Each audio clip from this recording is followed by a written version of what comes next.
Hey, everybody. I hope and pray that you're doing well today as we come to our word from the Word. And today, that word is coincidence. Coincidence. Now, just like that picture sometimes looks like things start to line up a certain way, we say, man, isn't that a coincidence? Well, you'll hear me often say I don't believe in coincidence. I believe in the providence of God. I believe in divine appointments and things like that. Because once we start to put things to chance, then it takes away. It takes away from what's really going on. And every time that we say something was just a coincidence, it really, I really do. I believe it takes away from the glory that God should receive.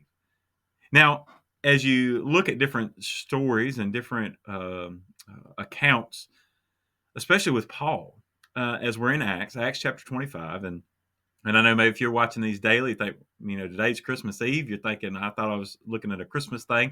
Well, I think it's interesting, even the coincidence here, and even how you could look to the Christmas story and see that as well.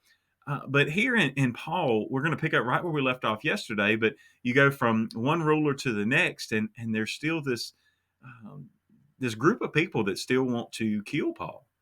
And it's amazing how many times, as you look after Paul has moved from place to place, and especially once he's in custody, how many times God intervenes and God uses unlikely people. I mean, even uses soldiers at one point to protect him. And now he's using government officials to protect him without even realizing they're doing it.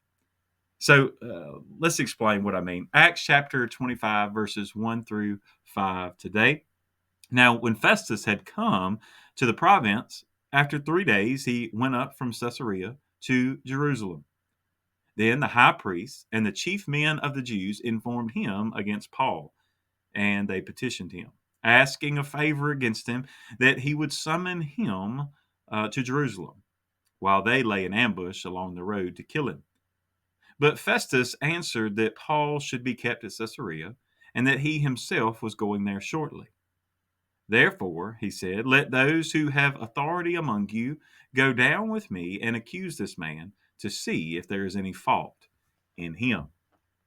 Now, it makes sense that, to send Paul to Jerusalem, right? So the request from the Jews seems like a reasonable request, right? Because, I mean, if it's a religious argument, then it would make sense that, hey, send him back to Jerusalem.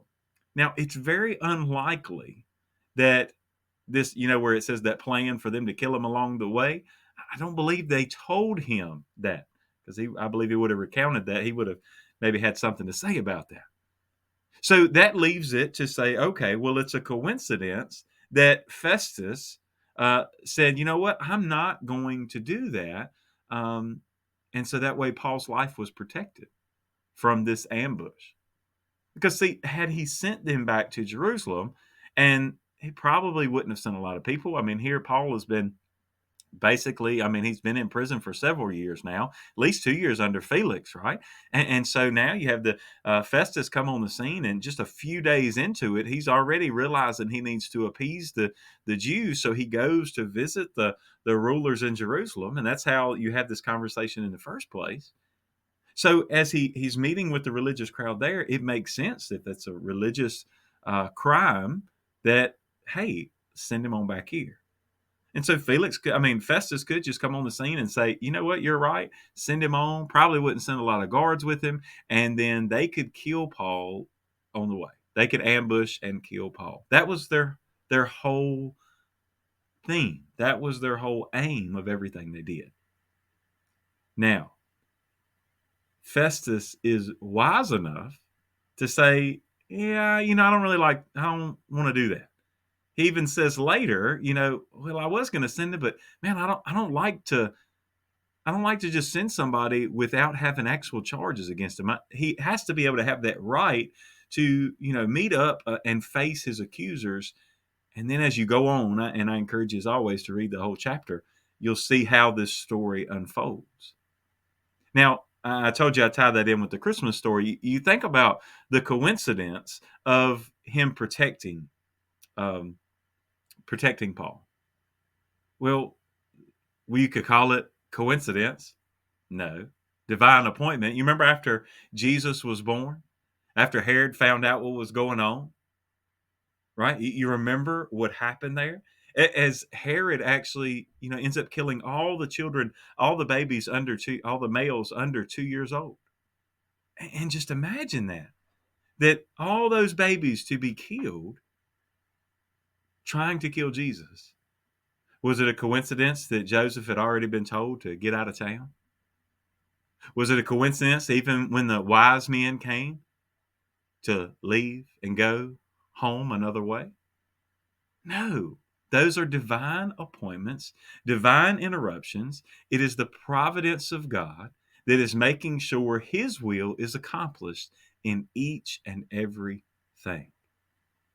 Now, if you believe that to be true, then take a moment and think about the times that you've thought something was a coincidence. Think about how many times we have failed to give God the glory for something that he's done. I've used this illustration before just from my own life. I remember a long time ago was back when I was working third shift, and I was on the way to work, and I usually take the same route, and I get to this intersection. I always take a right, and this one particular night, I had to continue to go straight. And as I'm approaching, I see some headlights coming, and they look like they were not slowing down, and I slammed on brakes and just barely missed a car that had run a stop sign and would have otherwise crashed right into me. Was that a coincidence that I saw him? Was it a coincidence that I hit the brakes earlier than I really had to? No, all those things. And it's so many moments like that. I use 9/11 all the time. How many people didn't go to work in the Twin Towers that day? Was it coincidence? Or was it the divine providence of God? If you believe it's the providence of God, then be sure to give God the glory. So give him the glory and don't say, well, it must have been a coincidence. No, it was the providence of God. God bless you. Pray you have a great day and a Merry Christmas.